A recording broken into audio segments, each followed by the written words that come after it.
Okay, man, are you ready to go? I'm ready to go. Now, come on, now crank this motherfucker up.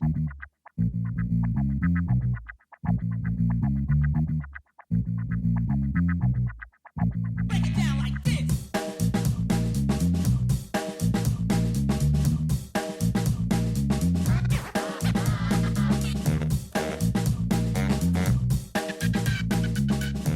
Hello, Internet. Gino, that Guido Grieco here again with another episode of Deep Listens. And today we're knocking on death's door. It's a video game. It's a video game we played. It's kind of a Zelda-like. It's kind of a Souls-like. It's kind of both. And we're going to debate which one it is. And maybe we can all be right. Wouldn't that be nice? Joining me, as always, to discuss all things video games, Pete Busby. How you doing, Pete? I'm doing good. I picked this one, and I am ready to talk about it. But first, a fun fact. On the count of three, I want us all to say what crows are best known for. All right? Count of three. 1, 2, 3. Teeth. Remembering thing. Oh, Being very smart. remembering their enemies. Those are all good, but no, the answer was teeth. Shiny So things. I have a tooth fun fact for y'all for this one. Okay. So do you know that the earliest, supposedly, well, I won't say supposedly, according to the experts, the earliest confirmed evidence of prehistoric dental work goes all the way back to 14,000 years ago. They were already drilling teeth. Not drilling. They didn't have drills really, but they were already like messing with cavities back then. It happened after farming. But that being said, there's a recent paper in PLOS 1. I don't know what the PLOS stands for. Don't ask me. That suggests that 59,000 years ago, Neanderthals, not even Homo sapiens, Neanderthals, might have already been doing dental procedures. Now, needless to say, this is very controversial because it sends things back about 50,000 years. But if true, it means we have a long and illustrious history of dental work, both in our species and others. How does this have to do with crows? Crows are famous for their teeth. I already explained that. Everyone knows that. How do Yeah, Gino. crows have teeth? Famously. Do they? No, I doubt it. Have you ever seen penguins' teeth, though? Crow teeth. Oh, I haven't That seen scared penguin me. teeth. No, why? Or Yeah, should I penguin not teeth are- Google that? Creepy as hell. Penguin. crows do not have teeth, dear listener. Ah, God. Penguins do have. I mean, it's more of like a tongue. Yeah, barbed, spiky tongue. It's a barbed, spiky Uh-huh. tongue and roof of mouth that like Yeah. stops the krill from escaping. Yeah, it's horrible. It is horrible. Thank you for that, Pete. hmm That other voice you heard, gasping in disgust, was the mistress of games herself, M. Palladino. How you doing, M? Hello, I'm doing well. I'm back from a brief break. I'm looking forward to talking about a very good game that maybe we don't have a lot to talk about. Um, Games can be good and not terribly interesting. That's fine. yeah, sometimes good gameplay is enough. This Before I might be the forget, best game with the least amount to say yeah. we've played in a while. I gotta do my usual thing that I do every single time Every without time. fail. You can find me all over the internet at GameMakerM. You can find the games that I made at itch.io. My URL is GameMakerM there. I'm also on Blue Sky. You can hear me talking about the book that I'm working on, which should be out any day now Woo! because I'm done with it. Hey, you did it. I did one. I made it a trilogy, and now I have to do the other two. Oh wow, So that's a lot. yeah, that'll be fun. If you like Greeks and gods and mechs and Medusa and lesbians, that's my pitch. We're You talking should read What my a book. pitch. we're talking ancient Greeks, not modern Ancient Greeks, Greeks. right? Good. Modern I have no Greeks, patience for modern Greeks. Damn. You don't like diner food? Olives. They've been coasting on their laurels ever since they invented democracy, which isn't going great for us, by the way. Thanks, Greece. And when they invented laurels. Yeah. Exactly. All right. Well- Well, our normal plugs for the show, you can get in touch with the show at deeplistenspodcast@gmail.com, deeplisten.libsyn.com. That's where you can download the show if you so chose. I assume that's how you're hearing this, but maybe you're on YouTube. It's possible. You can also find us on social media, deeplistenspodcast.bluesky.social. And you can support the show on patreon.com/deeplistens. At the $1 tier, you get access to our Discord. You can talk to the host of the show and other fans of the show like yourself. At the $3 tier, you can get access to the OG Soncast, which, Pete, are you still welcoming to the NHK? Yep, a old school anime about conspiracy theory and conspiratorial thinking. So very prescient. A good pick that was not mine, if you couldn't tell. Which is rare. Yeah. Most of the good picks are yours. Most of the obvious picks are mine. Say That's that. true. And wait till you pick Bleach and really blow everyone's mind. I love Bleach. You should watch the new seasons. Been killing it. I'll Really? take that into advisement. Yeah, Is the it- 1,000-Year Blood War. It's good. It's not a reboot. It is a sequel. No, it's a continuation. It's the last. Yeah, like there was one full arc they didn't do, and now they're Okay. going back and doing it. How many characters with names will I have to remember? All Oh of them. God, I don't know if I could tell you their names, to be perfectly honest. I just remember Too them by many. swords.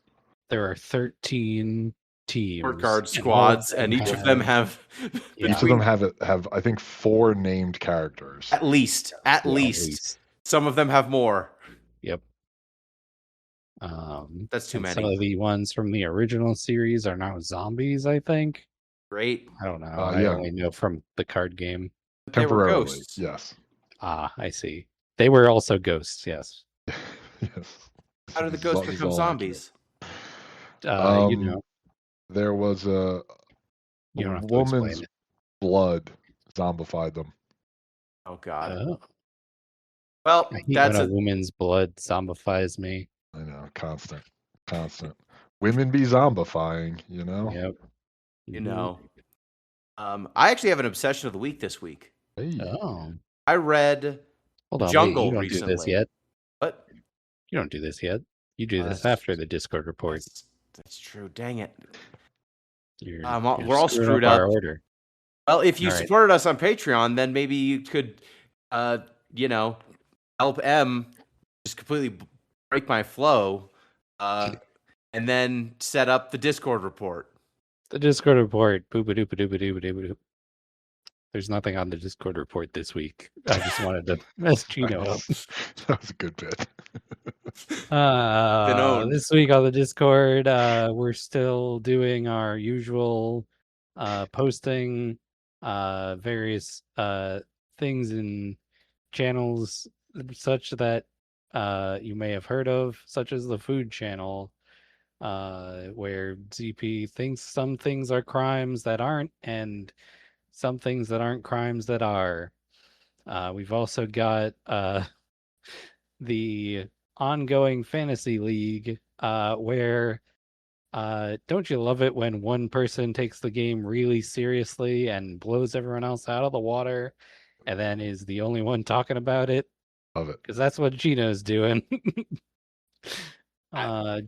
Gino has 105 points currently.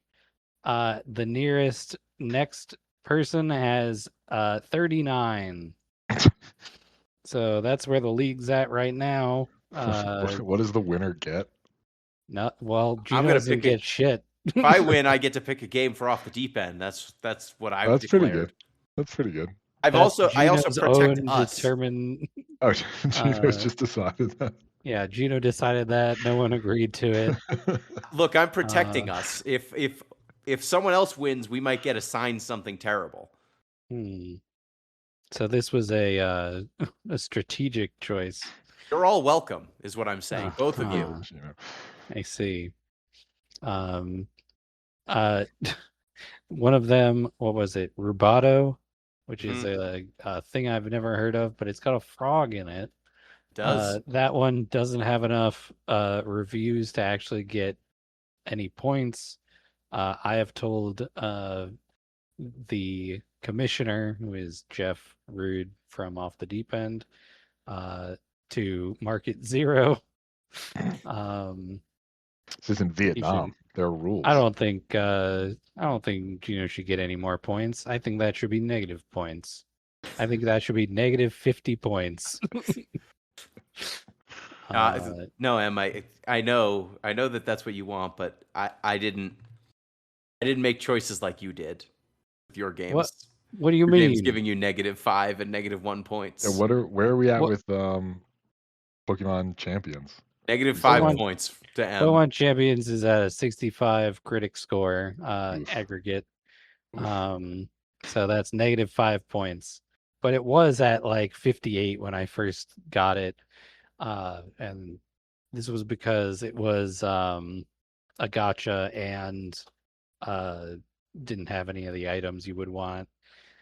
It went up slightly since then, but it's very hard to move an aggregate score once it kind of locks in, which is why all of mine are still pretty low and all of Gino's are pretty high.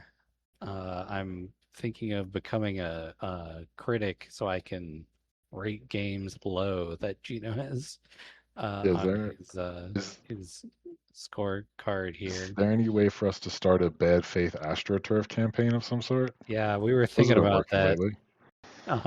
Oh, but since it's my turn to pick a game, maybe I'll start a good faith AstroTurf campaign. Is it your turn to pick a game? I believe so, yeah, because it was Pete, and then Like a Dragon was me. That was your pick. It's my pick. It's your pick. Okay, How fine. dare you? My bad. Sorry, I forgot. All right. Well, I don't have anything prepared, so we'll see when we get there. Okay. Well, I know what I'm gonna have some. I'm gonna have some options for you when it's my turn to pick again. Options. Yeah, I think right. that's what's going on in the Discord, and also I think since we last recorded, the Nuggets got eliminated, and the Sixers. The Sixers, our basketball teams are dead. There was one more thing in the Discord report. Yes. The Christopher Nolan is making the Odyssey. Yeah. Which is that? What's his name? Matt Damon. Yes. Matt Damon is Odysseus. Good choice. Some really weird casting choices there. People on the internet are mad about that Lupita Nyong'o is Helen of Troy because they're I'm racist. sure that's for. Yeah, I'm sure it's because of her acting that they don't care for. I think if I was going to pick anyone, it would probably be her, but that's just me. And we've been discussing what's going on with that. It looks like it might be bad. It might be bad. I mean, I'm still Christopher gonna watch Nolan's he's not above making a bad movie. I mean, Tenet was not very good, if you ask me. Tenet was a weird one. I just watched that recently, and I was like, I don't know what happened. Yeah, no one does. Christopher Nolan doesn't. Fascinating. I recently watched The Prestige and Memento and Interstellar, so I was on a Christopher Nolan kick. I like The Prestige. Prestige is back good. To back. Yeah. Somewhat within like the last 3 weeks. Yeah, I think I watched all 3 of those. Interstellar is really good. It is, and I was like, Interstellar is kind of a Memento. My partner was like, I haven't seen Memento. And I was like, we should watch Memento. It's a good movie. It's a cinematic classic, I would say. Also starring Matt Damon. Oh, is it? No, it isn't. I wouldn't say starring. No, that was an exaggeration. But Matt Damon is in it. He is in it. In Interstellar or Memento? Interstellar. Okay, good. Okay. I was like, he's very much not in Memento. We can just say things that are wrong with confidence, and the internet will believe us. Like 90% of my job. I think that's how we would get more emails, is if you just said wrong things, so people could correct us. It hasn't stopped us before, so true. Right now, Em, is it okay if I say my obsession of the week? Now you can. Excellent. The time wasn't right. It's the hit book by Upson It's Sinclair. It's off again. one more time. Damn it. Now Now? you can. Yeah. It's the hit book by Upton Sinclair, The Jungle. Classic. I Wow. reread The Jungle. You know what I always Why? thought? What? Are you in a high school English class? I'm in a book club. Oh. You know what I always thought was weird about the jungle Mm. is like the whole book, not the whole book, but like I would say the major theme of the book isn't really food safety, it's workers' rights. Yes. Mhm. And nobody talks about that anymore. They're just like, oh, remember how gross meatpacking was? Like, yeah, it was gross because they were exploiting labor. Yeah, so Mhm. Upton Sinclair said about the book that he was aiming for the heart of America, but instead he hit the stomach. Yep.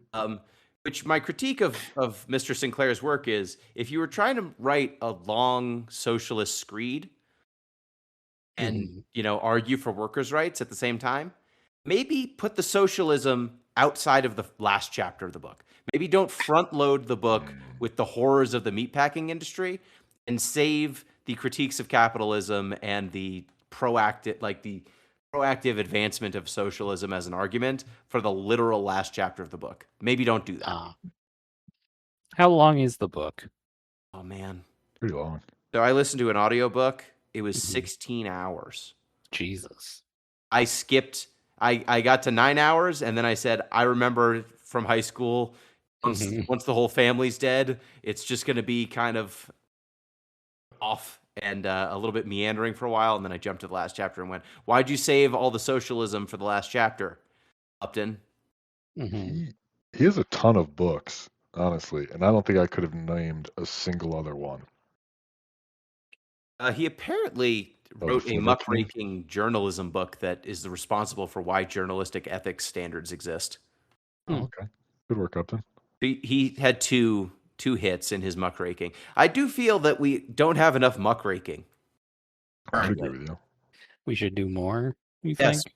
we need more. Maybe it's because of NDAs. It's just hard to embed in a company or a system and then write a book about how shitty it is. But we need more people doing that. What's everybody's favorite socialist novel? Ooh. Hold on. Let me do some Googling. Do Ayn Rand ones that suck and thereby discredit her own point. just, just ruins objectivism for everybody. Yeah. Mine's an obvious choice, but The 1984 Grapes of Wrath. period. Mhm. Oh, Grapes of Wrath's a good choice. Yeah, I think obvious choice, but I think I go The Jungle just because it doesn't give a shit if you enjoy the book. It's going to make its point. And I can respect the brutalism of The Jungle. I think Grapes of Wrath is one of, I don't think it's but it's one of the most banned books of all time. I'll believe that. I believe it. Huh. I would say 1984 probably. That's another good one. Good choice. Les Miserables is on this list. Oh yeah, it It's all is. about a guy stealing bread for his family. Yeah. I mean, and a lot about the Paris sewer system, but let's see, what else is on here? Utopia, The Pearl, Of One Mice thing and I- Men. One thing I found very Classic. funny at the Yes. end of The Jungle is that the utopian like the argument that's being made for socialism proactively is that in the last chapter, Upton Sinclair basically just like inserts himself as a character, just kind of making a bunch of arguments for socialism. And the whole chapter is just a series of socialists arguing and defining the contours of socialism, anarchism, and communism before there's an election where they slightly overperform expectations. And then say, if these elections continue, we will eventually own Chicago. And it's Yeah. just perfect. It's a perfect leftist book that the argument is 90% critique, 10% infighting, and then the like affirmative case is a slight overperformance. Can't even be like, and then we win and we make society good. I mean, The Grapes of Wrath has one of the best definitions of socialism I've ever read. I was trying to find the exact quote, but it's close enough as that somebody's just like yelling, like, well, what's a red? A red who somebody's get paid $1 and wants two. I was like, hell yeah. Get after it, Ooh. Steinbeck. I want to change my answer. I'm looking at a list. I had to go into r/socialism. Oh a no! post A a cursed post area. from 14 years ago, where someone asked, "What are some good socialist fiction novels?" And way at the bottom here, someone has a list, and they said pretty much anything by Philip K. Dick. And I'm like, ooh, I did Ooh. read some Philip K. Dick recently. They have a bunch on here: Asimov, Kurt Vonnegut, Ray Bradbury. But this is apparently a sci-fi person, but Yeah, uh, those are all Ursula Le correct Guin. answers, though. hmm Yeah, Ursula Le It's Guin would true. be on there. All Just right. have a hard time picking out just from the ether socialist books. So, I gotta up my socialist reads. you know, Anyway, what do we do on this podcast? We discuss socialist novels, right? yeah, of course. Speaking of picking things from the ether, in the hit video game Death's Door, you play a Grim Reaper who appears from the ether to reap souls. Did I do it? Yeah, you're close. Hmm, That's pretty good. I'll give it to you. Okay. Pete, you picked this game. So what I is did. Death's Door? Death's Door is maybe a Souls-like, maybe a Metroidvania, as we said at the beginning, where you play a crow whose job it is to go out and reap souls. And the form that takes is more or less moving room from room, beating up enemy gauntlets and mini bosses until you get to the big boss. So since you are a crow and also kind of a henchman, would you say that you are a crony? I mean, Boo. now I don't want to. I guess I could.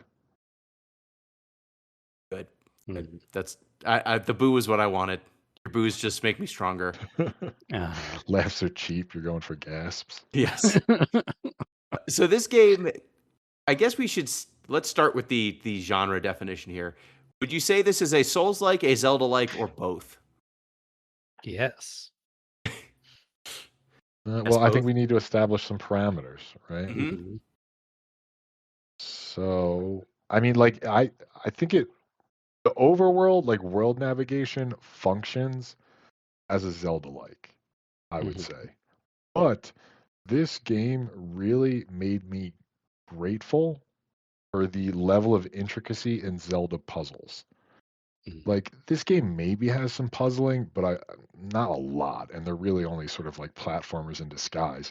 Really, every room, the central challenge is combat. So I think that's what put it like it seems to me a lot closer to like a smaller Hollow Knight than a Zelda game. Yeah, I think that's fair. So if we had to define kind of the boundaries here, Zelda, I think, is pretty puzzle focused. It's a lot of actual puzzles with the items. You get an item and you solve puzzles in like an instructional dungeon for that item. Eventually, this culminates in larger and larger dungeons that expect you to be able to use the tools you got before and the tools that they are doling out.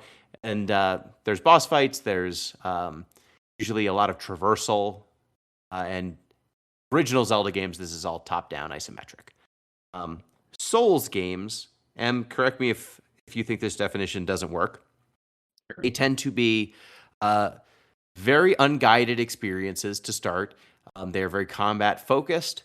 You generally start in one central hub and then spoke off into one of several optional kind of areas. And then you unlock shortcuts that kind of lead you back to areas of safety so that you can spoke out from that place into more and more dangerous areas without having to do quite as much backtracking. But I think one of the big defining characteristics is those games are hard and they have severe consequences for death. So you get souls for defeating enemies, and then when you die, you have to run back to where you died to get your souls back. Otherwise, if you die a second time, you lose them for good. And those souls are the way by which you upgrade and level up and make your character permanently better. Whereas Zelda, there's not necessarily leveling systems. You're just getting items, you're getting equipment, you're getting things that make you better. Dark Souls combines that with your character can also level up and you can upgrade items. Does that sound like a fair summation? I would say that's pretty accurate. So, where do you think it lands, Em? So I think so. Let's see. So Pete said this is more Zelda. No, I said more. I used Hollow Knight as a touchstone because I know that better than Dark Souls, but I guess that would be Dark Souls. Right. Yeah, and Hollow Knight's basically what if Dark Souls was a Metroidvania? Right. 2D Metroidvania.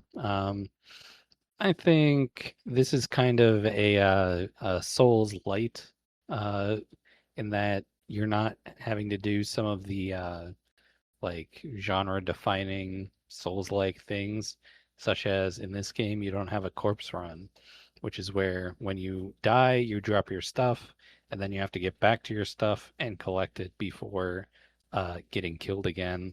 And if you do get killed, it will cause those things to disappear. It does have the currency system that is common in Souls likes. That you're using to upgrade your skills, basically like what your attack stats are, what your defense things are. So in certain ways, it is a Souls-like. It does have the Metroidvania where you need to collect items in order to progress.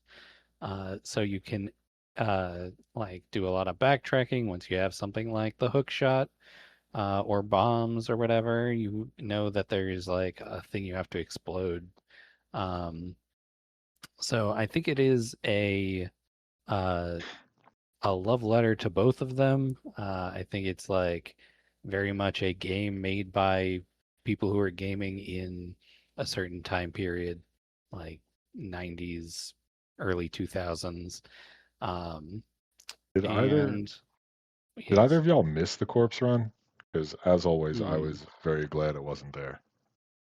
Not at I all. could I could see how it could be in this game, and I'm glad it wasn't. Yeah, I did uh, not miss it at all. I feel like this game, because it is encouraging you to backtrack and explore, and it's pretty easy to get from one area to another. There's a hub world, right. kind of the.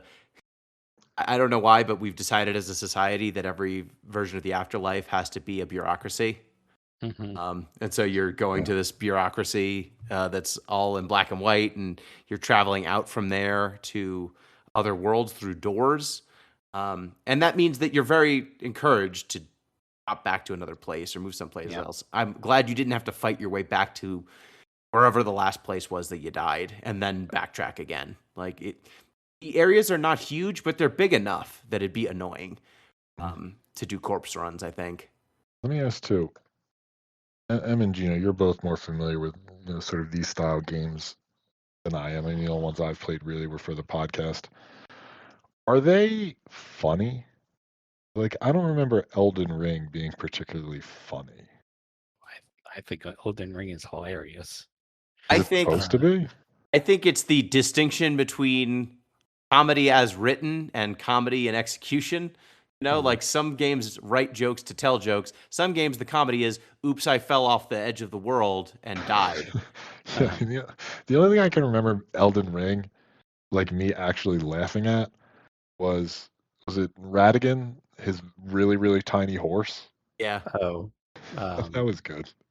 what's his name? That's not his name, but someone will write an email and correct us, I'm sure. Star Scourge Radon. Radon, yeah.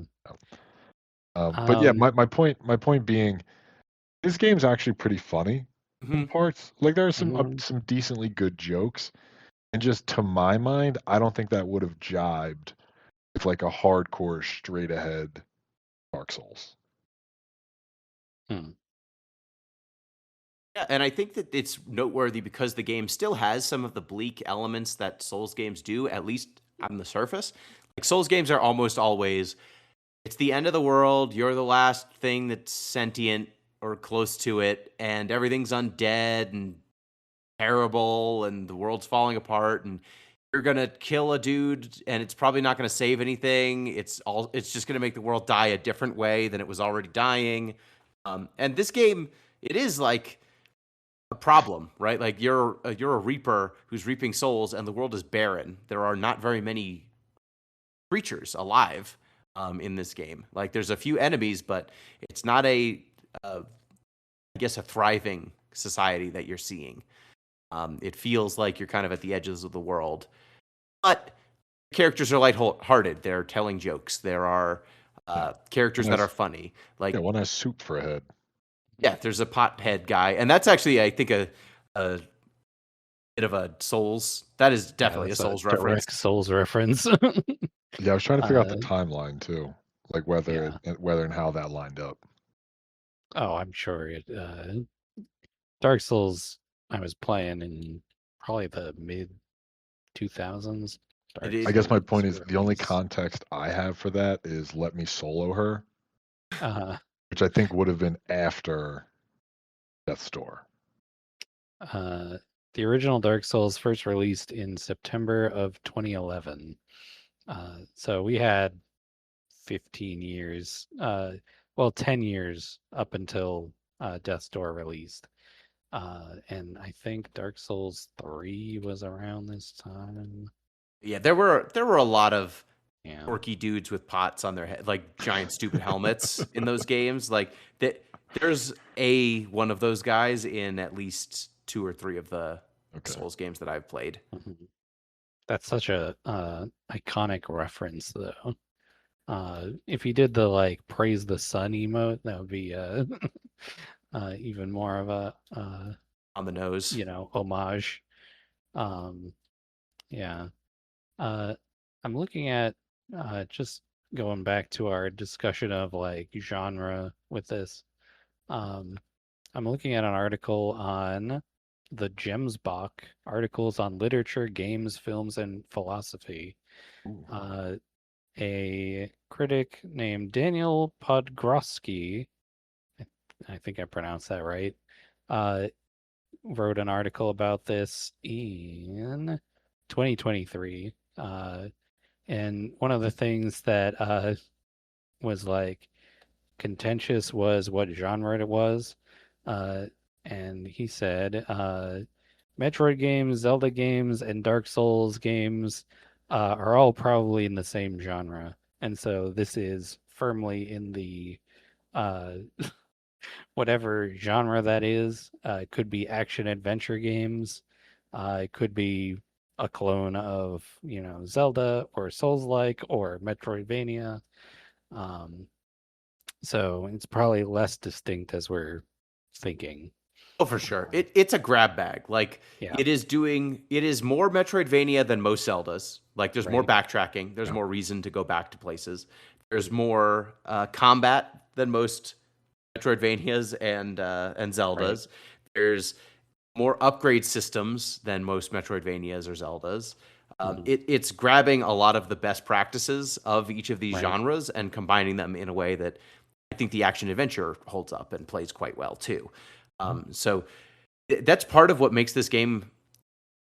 This is one of the best playing games that we've played, and there's not that much story and there's not that much going on, like moment to moment, right? Like I shouldn't say that it's all gameplay. It's not like we can just describe it in a way that you as a listener will necessarily be able to appreciate how well crafted it is, right? Like you're getting an arrow, and that will let you hit some things in a distance and trigger faraway switches, and that feels good. You get kind of a fire spell that's kind of a fire arrow, and it allows you to burn things down or light torches, and those are used for puzzles. You get a bomb that lets you blow up cracked walls and unlock other areas. You get a hook shot that lets you go back and there's hook shot anchor points all over the place that you can use. And it's cool when you find those things, and they generally control well and play well. But almost all of the work of this game is in game design and in execution. Yeah. Those are the parts that are the hardest to describe. Not for nothing, too. I mean, the games sounds really good. It Like does. the music, Oh, the music is legit. But like even saying that, like I enjoyed it, but it did make me. It reminded me just how hard the music in Ocarina of Time slaps. Like, do y'all remember Ocarina of Time? How good Yeah. that music was? Hell yeah. Oh man, incredible. Classic. It is very difficult to make a like theme for what 5 different areas at least, At least, yeah. and have them all be like thematic to what's going on and not uh something that I'm going to be like, all right, I've had enough of this and turn it off at a certain point. Um, so I think they succeeded in that department. Mhm. Yeah, that was the thing is like I left the audio on for all Mhm. of this, and the few times where I turned the audio off because I was like listening to something else or talking to someone, um, I felt like I was missing out. Like if I got to a boss fight and the audio was muted, I was like, crap, I probably missed a good song here. Mhm. And that's kind of speaks to the quality of this game. Like all of the weapons that you get, there's 5 weapons that you can unlock in total. They feel different. You've got daggers that have a 6-hit combo chain, deal less damage, but they're faster. You've got a regular sword that's kind of your default sword. Um, you've got a great sword that has increased range, but it only has a 2-hit combo. It hits harder. There's also a hammer that does AoE damage on enemies that are nearby. And then there's an umbrella, which is just kind of the sword but worse. And I don't know if there's a use case for it because it says it prevents rain. I didn't end up in an area where raining was important or mattered, but maybe it does somewhere later in the It, game. That would be fitting. yeah, it seems like the umbrella is a joke item. There is an achievement you can get, which is beat the game only ever using an umbrella as your melee weapon. And it has half damage. So even if you're like fully upgraded, it's still going to take forever to kill anything with the umbrella. So I think it's To just the for achievement hunters. Yeah, and like to the my earlier point that this game's actually pretty funny. Your like menu of things you pick up is just Mm-hmm. called shiny things. Yeah. I was like, Because you're a nice. crow. That's a good crow Mhm. joke. Mhm. Yeah, and I did also enjoy that when you pick those things up, they just go to your desk in Yeah.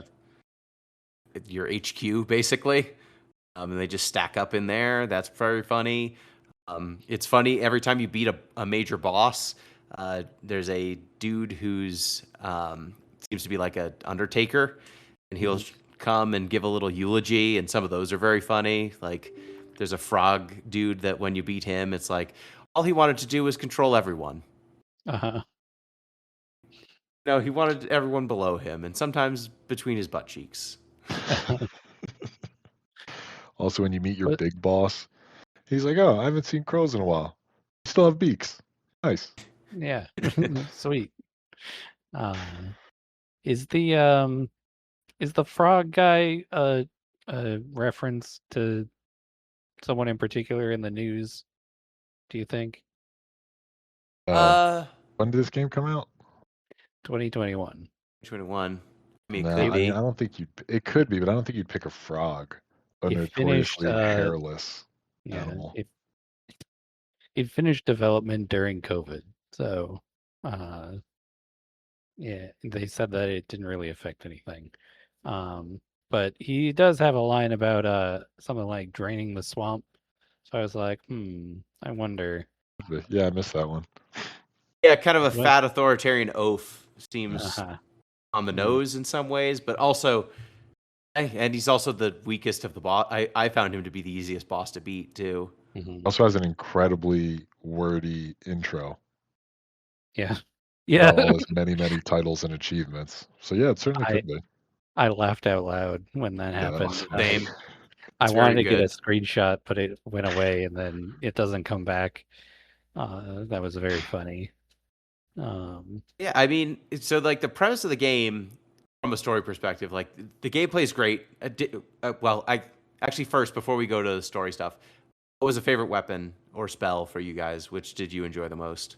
I used the lightning axe the most. I liked the AoE bits that it shot out. I also dumped all of my dev points into reach and damage, so I was just swinging big stuff. yeah. I also went heavy into the melee damage, and then I was using the uh, also that axe. And then I went back and I found the like knives, Mm-hmm. which I'm still not sure if I actually like them or not, just because they have a zero point 0.8 modifier to hit or damage.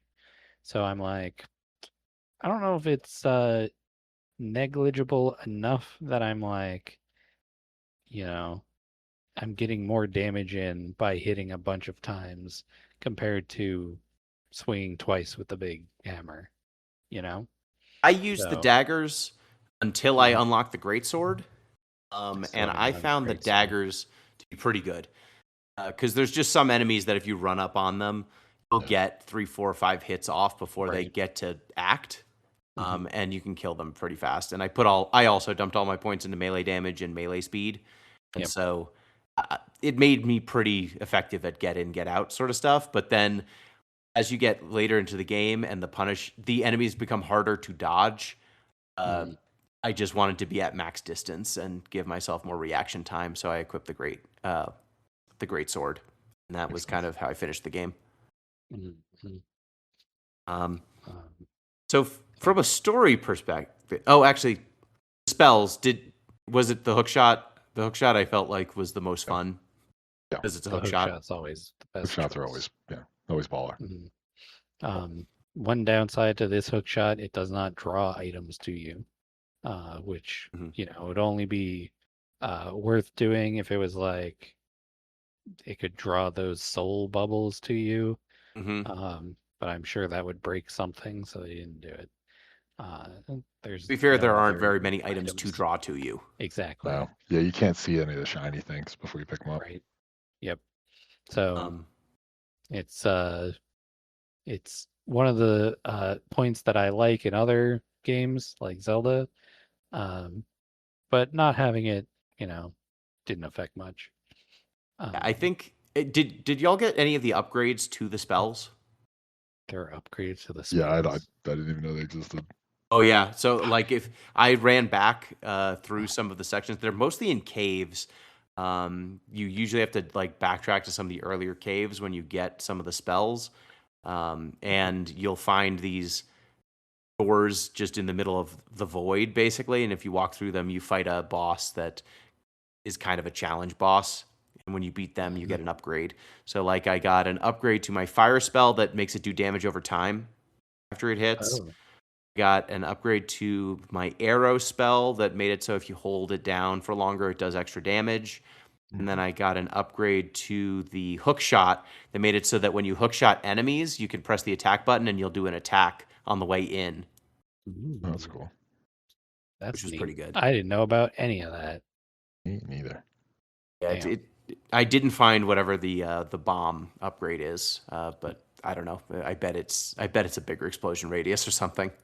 Uh, that would make sense. So from Uh, a story perspective, you're a Grim Reaper. You are sent to reap one giant soul.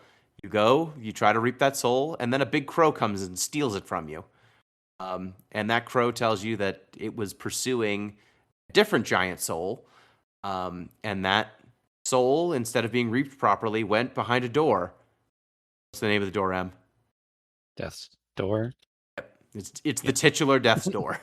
Yep. Um, And this Mhm. matters because as crows are reaping, they temporarily become mortal and age. So if you don't get your soul, you just keep aging till you die. Mhm.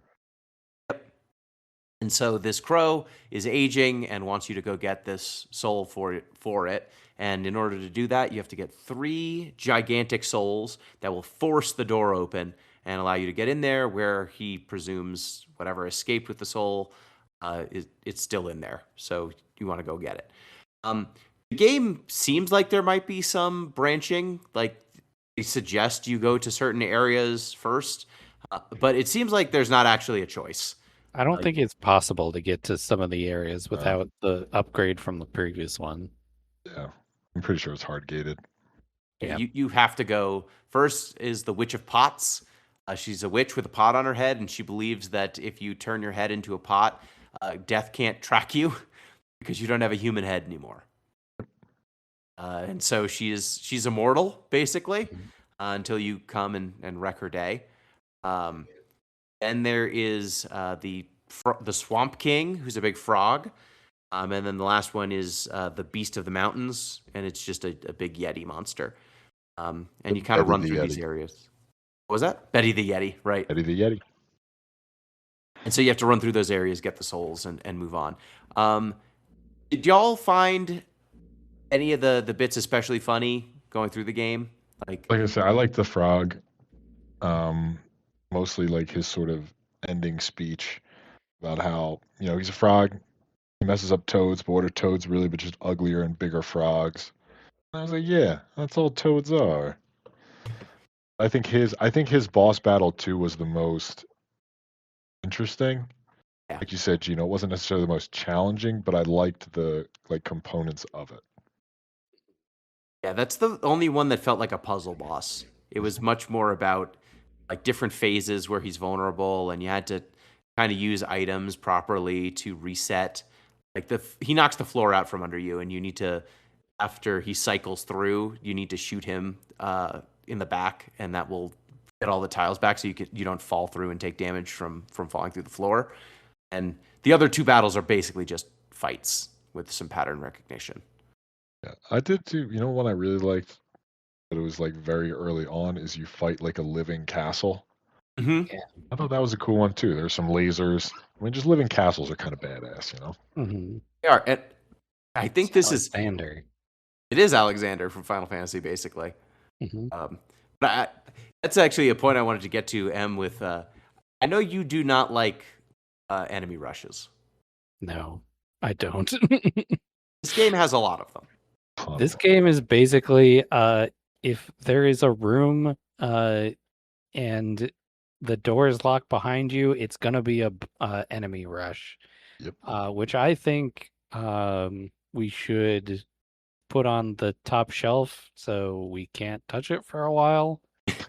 I think that it's I don't like them.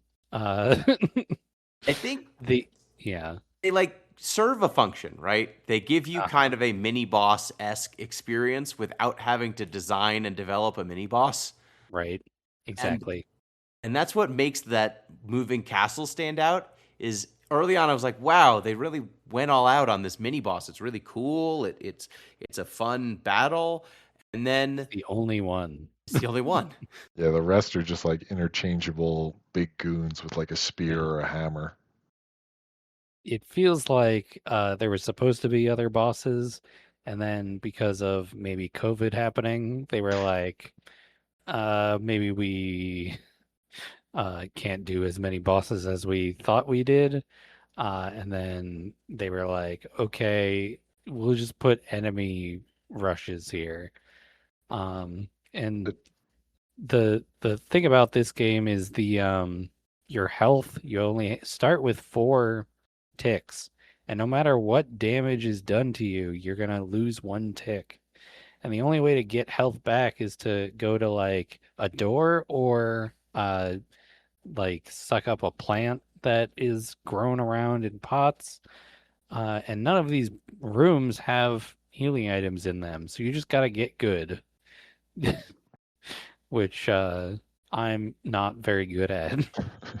Gino, let me ask too. I mean, so all the like mainline item upgrades, like to get the fire spell or the bombs, they're all enemy gauntlets. They're all rushes. Mhm.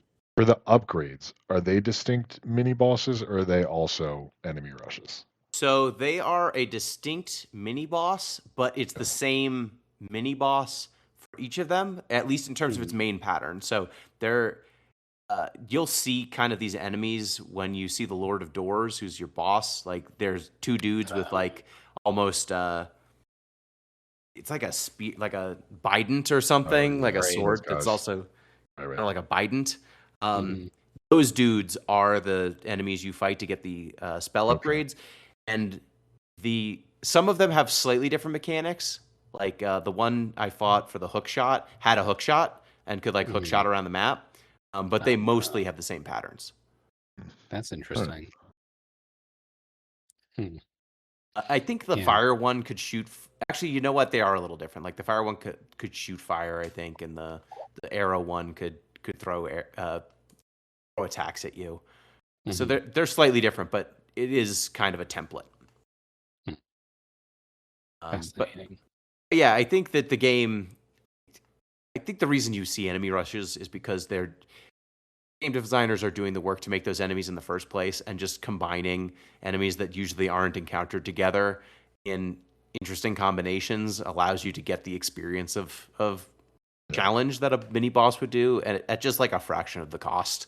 hmm It's also, I mean, not for nothing. It's hard to come up with good puzzles, like things that aren't immediately obvious, but also aren't so esoteric that people just throw up their hands. Yeah, and I think that that's kind of why this game has so much combat as the puzzle. The Mhm. puzzle is be good at dodging and slashing. Right. Yeah. I think that some of the puzzles that they do have are pretty okay. Like when you're going The up the laser stuff is mountain, good. there's like hook shot puzzles and stuff like that. And you got to do the like the Dark Souls thing where you go around a long way and then you open a door and then you have a shortcut. So next time you don't have to go around that long way. Mhm. So I think that they could have done it.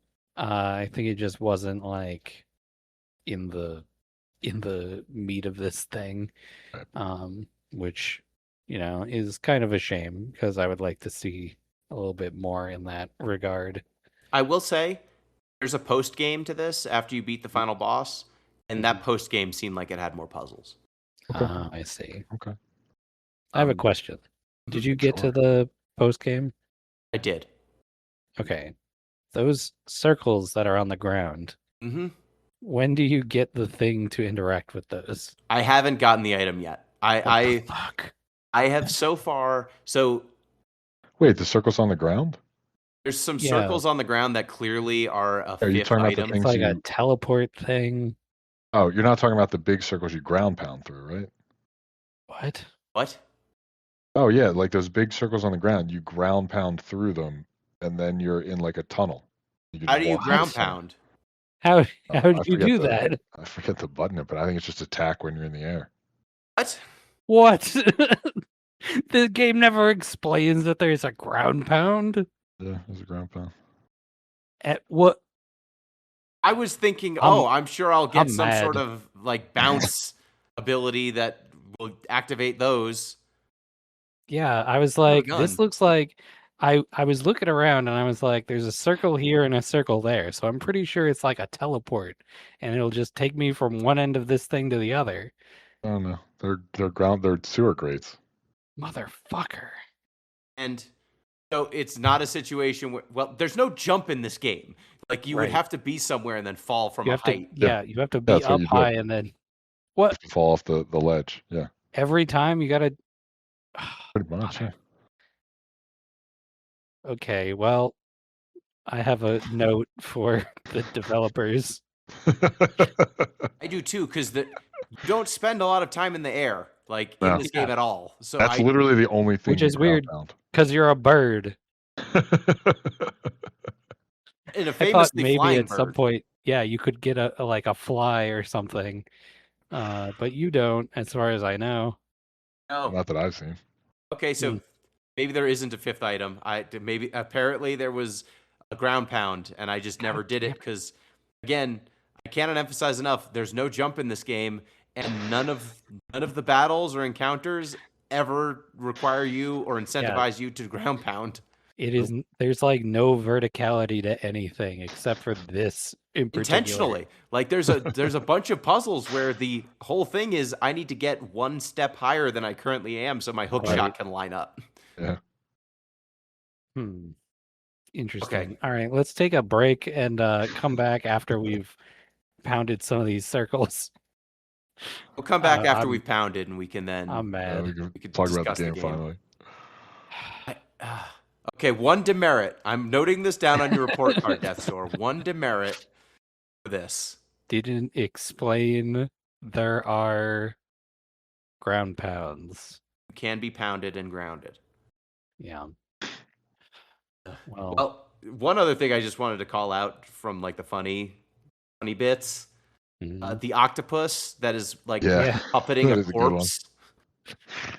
Let me prepare you a soup with my human hands.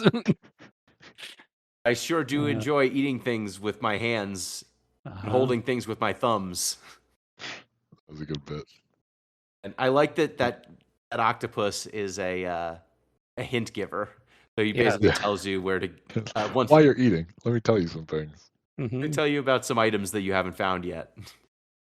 That was nice, but then I was like, oh, this is probably here because it's close to the end of the game, so I better go and find all these things. And then I just went off and I like got doing a bunch of enemy gauntlets, and I was like, maybe I'll just try and end the game instead. Yeah. And all those enemy gauntlets were really hard because they're like end game stuff, I guess. Yeah, I don't know. I don't think I want any more of those for a while. I mean, this is a game where you can beat any enemy with your basic kit. Yes. It's really just how much patience you have. You upgrade your stats, they make it easier for you to avoid things and, requires you to hit them fewer times, hit Yeah. enemies fewer times to kill them. But Yep.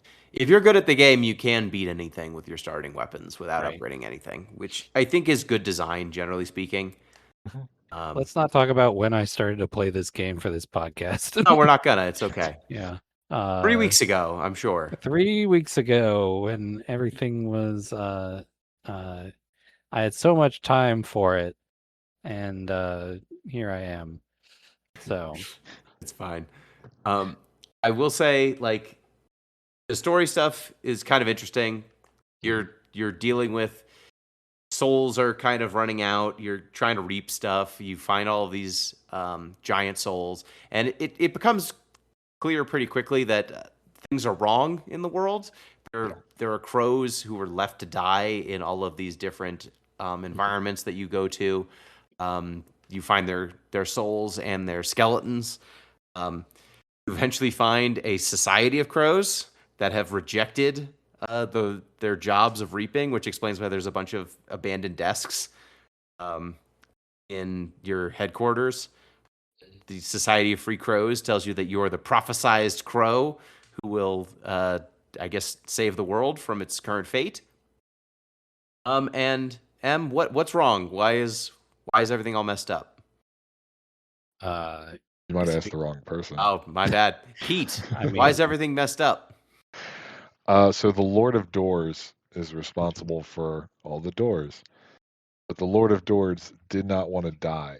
So we'll say it basically tricked death and kicked it into the ether, some sort of like never realm, such that now no one can die unless like the crows go and kill them, more or less.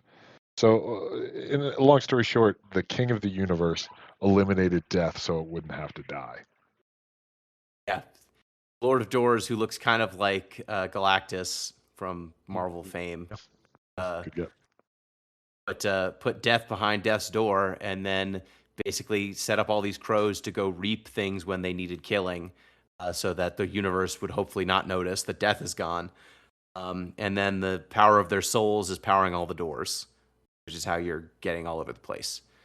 And so you basically you free death, and you... It has a killer fanny pack, by the way. It does. That's pretty chill. Death is very chill. And Death, apparently, before he was trapped behind the door, he actually made an agreement with each of the Lords of Doors, because there are 4 predecessors to the current one who all just were satisfied with extended life. They didn't need to live forever. They just wanted to live longer than they were supposed to. And Death was bummed out by being Death. He was sick of having to kill people. Because they were so sad. I will say, too, if this game had come out later, I almost would have thought it was like an AI allegory. Because like the whole problem comes about because Death is trying to automate the process. Like he doesn't want to do the work, so he's like, yeah, just set up some sort of like set it and forget it machine to do it for me. And it almost immediately goes haywire. But as we said, this came out in 2021, so sort of let's say 4 years before that might have been an obvious critique to make. Yeah, it turns out that even death requires an undead touch. You can't just automate it away. But yeah, you kill that crow, that old crow. It turns out he lived way too long because no one came to reap him. And then you have to kill the Lord of Doors. You kill God. As with any good video game, you go kill God. Yeah. The Lord of Doors does have a very good line where he's like, "You'll just have to tell me how death feels, because I'm never dying." Yep. Mhm. Yeah, dude. Yeah, as we've said, like the story's fine. It's got its touches. It's more than it necessarily has to be, but really this is gameplay driven, and it's very Yeah. good at it. And there is a post game, like you get a key from the Lord of Doors corpse, and you can use that to unlock an area in the big cemetery that lets you flip the game in true Legend of Zelda fashion. You flip it from light world to dark world. Nice. Um, Hopefully there's a Uh, shadow crow. I didn't find the Shadow Crow yet, but you flip from day to night, and that causes all of the environments to change into night modes, um, Oh. which changes the enemies that are there. It changes what puzzles are available. There are more puzzles. Like I found an actual puzzle so far, but it seems like it's pretty significant and pretty big. So I haven't played more of it. I only really got like 2 of the items that you get in the night world. Yeah, a lot of replayability here. Like it's a really good game. There's not that much to say about it because it's just well made. there are Night World specific items. There are Oh shit! Like exploration items or like no key oh, items, New I shiny see. things. new shiny Gotcha. things, but they seem to be unlocked. Like it seems like I need to get a bunch of them together, and then once you have enough, it unlocks maybe a door or something. Because the shiny things don't seem to do anything in the main game. They They're don't. just shiny things. Yeah, they're some of them have connections to the previous game. They're like references. Titan But souls. yeah, as far as I can tell, there is nothing particularly important to them. Like you don't have to find all of them unless you care about reading the thing. Yeah, and some of them have funny descriptions. Like that's something. Yeah, I'll Um, give it to them. all right. Any final thoughts on Death's Door, Pete? No, an enjoyable one. I would recommend playing it. Also, Gino, don't forget our homework. I don't know if you're saving it or not. Oh, Oh yeah, the the homework. homework. So I thought we wouldn't have that much to talk about here. So I just wanted to ask, like, this game has several items that are basically Zelda items in it, and I mean it's got a hook shot. What are the best Zelda items? Like for this The style hook- of game, there are Sure. only so many different ways to interact with the world, Mhm. and I feel like Zelda nailed a bunch of them. Yeah. And so I was thinking, like, from a design perspective, which ones do you like the most? We don't have to do 5. I asked for 5, but Oh, I'm doing 5. okay, go for it, Oh. Pete. I put a lot of thought into my list. I wrote them down, and now I'm going to read them to you. Okay. I'll go in reverse order. The first one is just one I particularly like. And let me also say, I assumed that these were all, I only picked non-inventory items. So I didn't do like Bomba Chews because you can get like 10 Bomba Chews. So I didn't pick anything that has inventory to it. So number 5, the Megaton Hammer from Ocarina of Time. Doesn't do much, honestly. It's just like a shorter sword, but I like it. It's a big hammer. Okay. Number 4, I have Rock's Cape from Oracle of Ages / Seasons. It's in both games. There's 2 old school Game Boy ones that lets you do these jumpy, flippy bits so you can jump over gaps. Number 3, I have Moosh's Flute, also from Oracle of Ages / Seasons. This lets you summon a flying bear, big blue flying bear. Sick. Yeah. Hell yeah.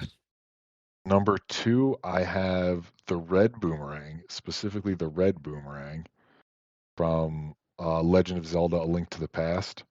This is an upgraded version of your boomerang that's shiny. It goes farther and you can curve it, so it doesn't just go in a straight line. And number one, I have the GOAT, the obvious choice, the one that should be atop everyone's lists, the hook shot, the OG. I agree. All right. Go ahead, Em.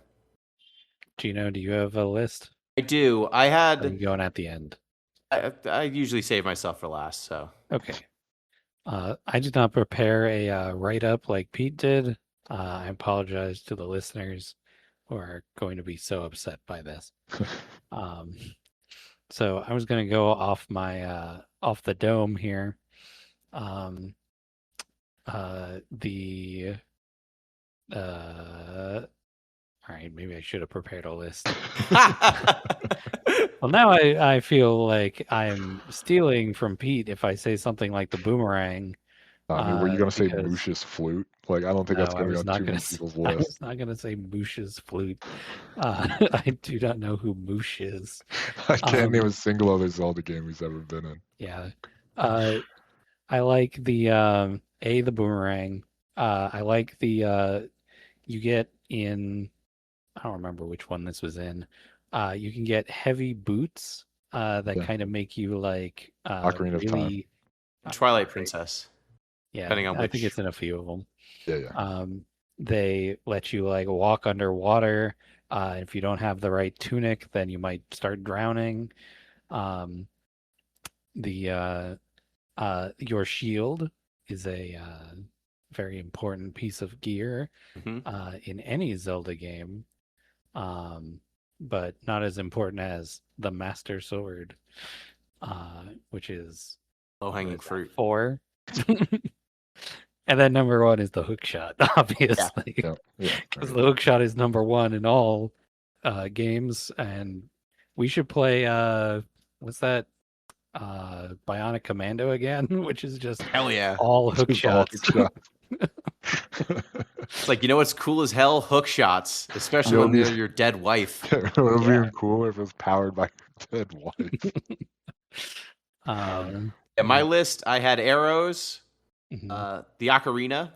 I feel like yes. the ocarina is overpowered. It just does too many things. Right. That's why I didn't pick it, Ocarina 'cause it was has the a million main songs. mechanic of that game. Yeah. It was, but I think it's a cool thing to have like a little rhythm game that gates all of these abilities. Like that's a good design right there. I had the boomerang.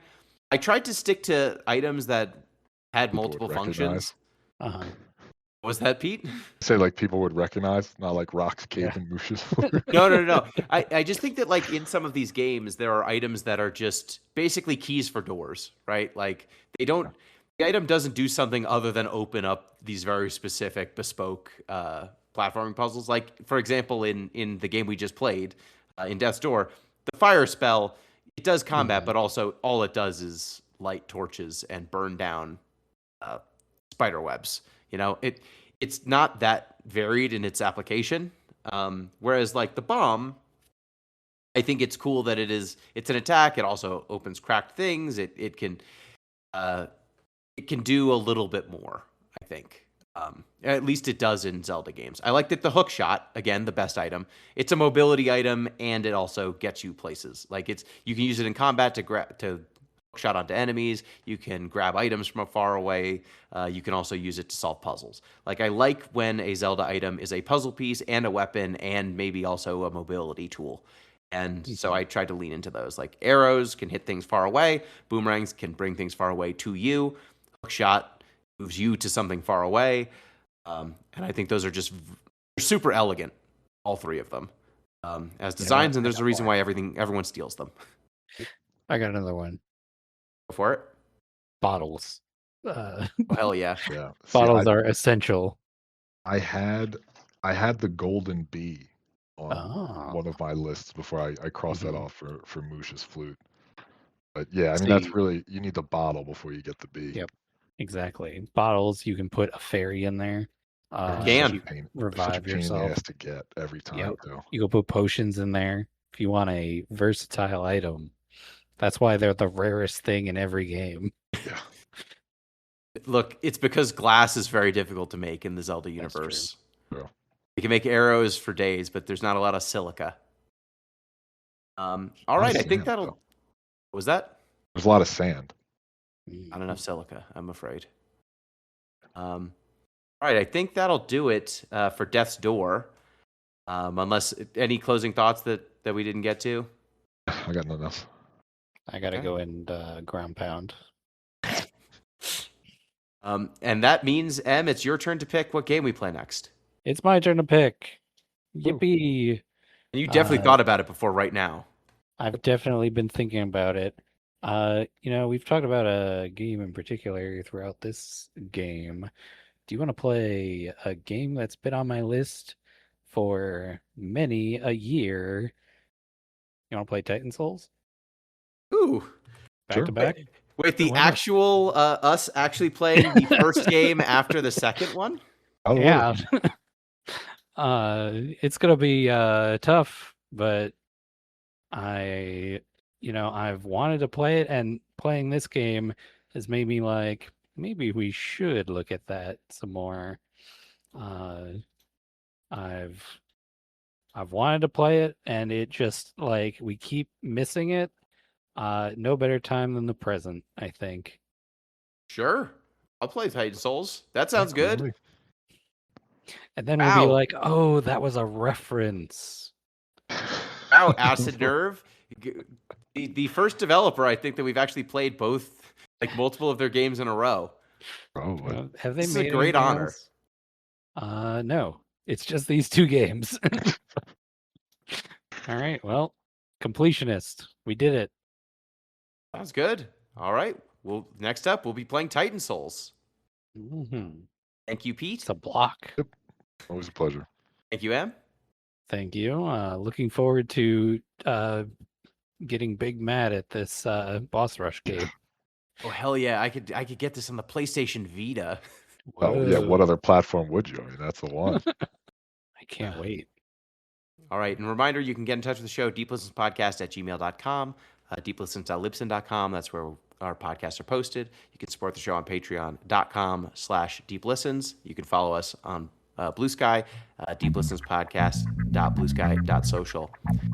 All right, till next time. Peace!